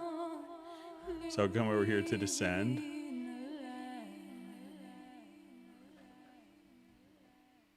How can I feel you? How can I see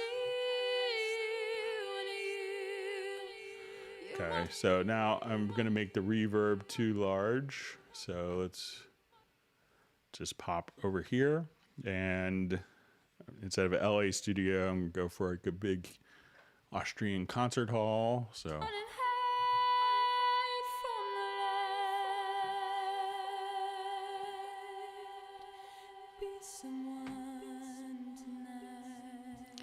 all right, so in the example that the person had sent me, they wanted maybe not the huge reverb Tell me while the vocal is going on. something's wrong.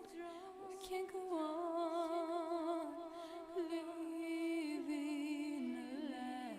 So I'm gonna go to the effects channel here for the reverb and put a compressor on it. I feel you. How can I see And then I'm going to activate the side chain. And then let's send the vocal.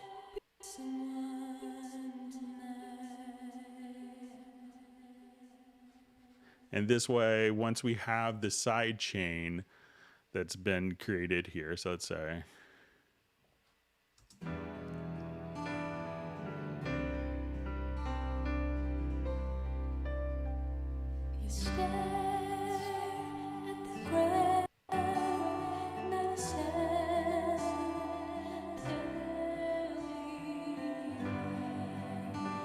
so that way we could actually just kind of side chain the reverb. So you could experiment placing it before or after. And that's really kind of what you would need to do that. So you just kind of put the side chain on the reverb and then you compress the reverb signal. All right. And so another question is, why doesn't Steinberg offer free templates made by professional producers? So, you know, we could kind of seek some of that stuff out, but a lot of it could be very much dependent on the actual project. So like someone's, you know, how they kind of get their sounds, and sometimes a lot of producers could be very guarded about that. So, okay, another question.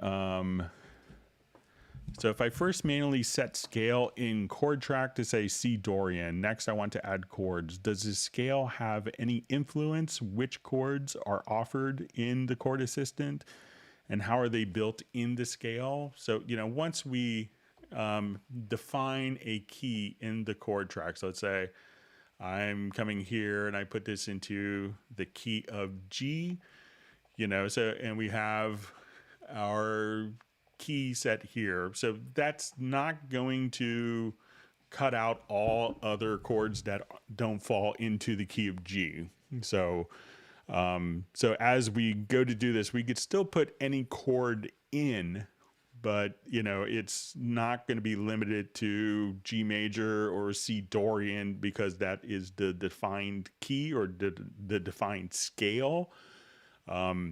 Because it's, you know, and it's incredibly common if you're in G major, you know, you may have a seventh chord, you know, probably, you know, the most popular tension that you could have is a seventh chord where it's G, B, D, F, G. You know, technically that's not in the scale. So, you know, you could have a major seventh chord and just what's called a seventh chord. So, you know, we don't want to necessarily, you know, I could see where it can turn, it could be kind of a comfort factor knowing that you're in the key that you've chosen, but it's perfectly fine. It's used all of the time, you know, and, you know, from Bach to the Beatles to Motown to hip hop stuff where, you know, it's not going to be bound by a particular defined key. So just because you define the scale, that doesn't limit your options to the what chords are available within the scale.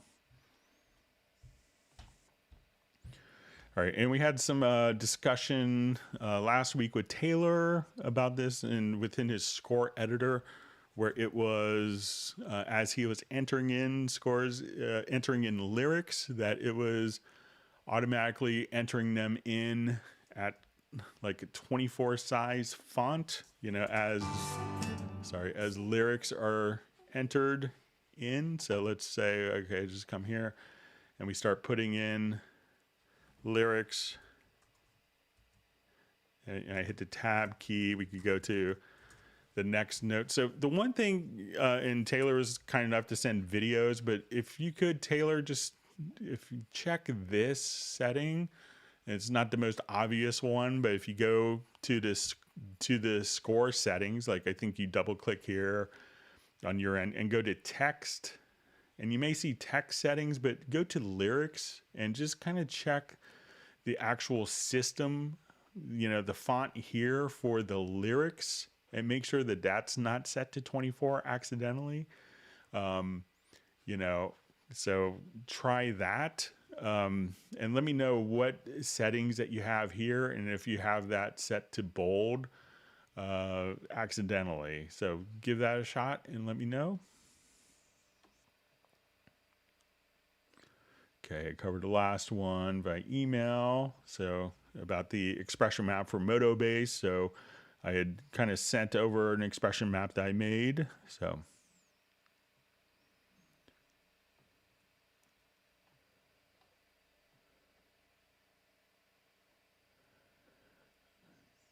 all right, so you see, why can't I add tensions to a chord track? So if we're here in the chord track and let's say I have this set to monitor from the grand, that you could enter in tensions directly here on the chord track. So you could do that. If you don't see that ability, make sure that you come over here and you'll see on the chord track itself, you could see setup voicings, and make sure that you have these extra voicings that are set there.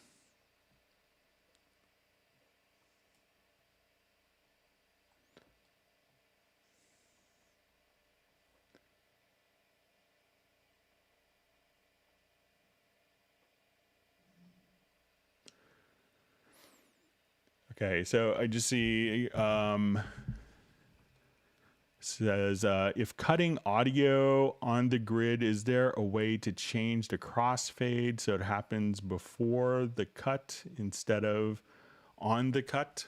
All right, so let's say if we're editing and let's say we are on the grid and I have snap turned on, and I come over here and let's say I set my grid here to bar, so I can only cut on the bar. So let's say I'm right in the middle here and I wanted to do, let's say, just a crossfade between those. So if you just, even select, I think just the range, let's say if I turn this off, I could select the range here and then hit X between the two. So if you just have the range selected, but once you're in the crossfade editor, once you have the crossfade, you can freely resize the crossfade to come before or after the grid, however long is necessary.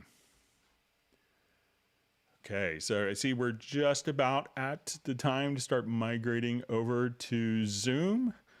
I'm going to once again post the Zoom meetup details, so I'll try to keep this open just for a couple of more minutes, but I'll go ahead and post. So once again, if you're watching this live, and this is at 3 p.m. US Eastern Time, we're going to migrate over to the Zoom meetup.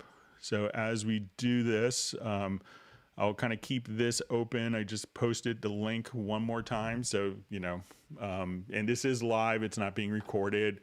So, if you try to get onto the Zoom meeting after 5 o'clock today, after like 2 hours from now, you probably, that link won't work. So just a heads up with that, but I will go ahead and open up my Zoom on my system here and I'll get the meeting started.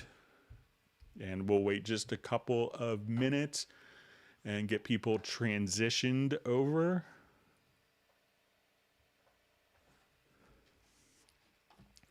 So I'm going to start the meeting.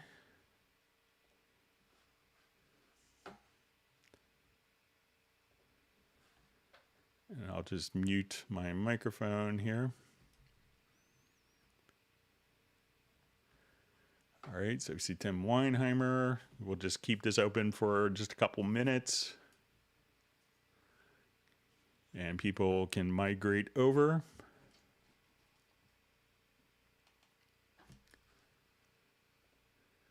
All right, so we see Marcos, David M., Rahul.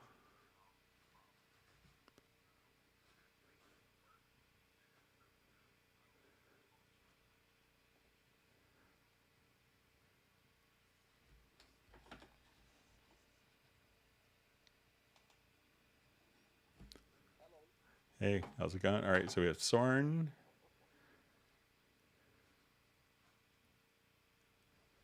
All All right, so more people joining. So we still have kind of both the live stream going. We'll keep the live stream going here for another couple minutes as people migrate over.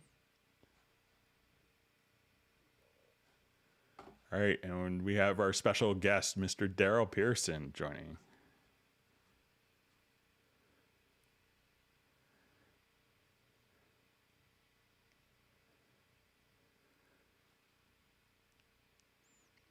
All right, we'll wait just a couple more minutes, and then we'll end the meeting here on...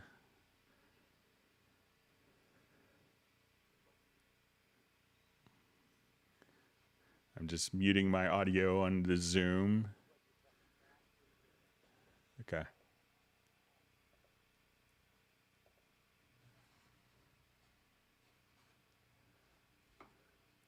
All right, so we see Uno joining.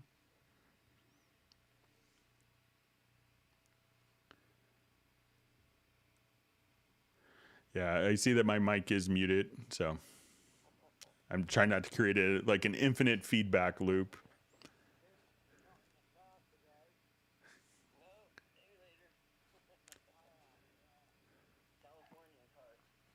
Mm-hmm. All right, so we have Ira joining as well. All right, we have Mark Madsen.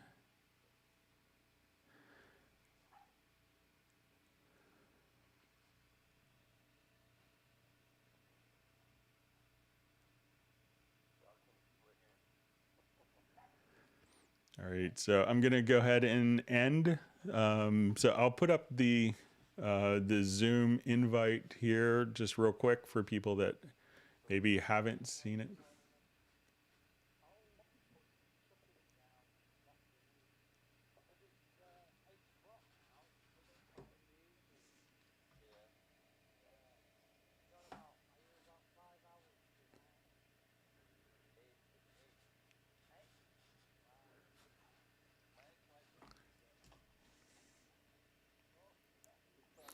All right, so I'm going to end the stream and migrate over to Zoom.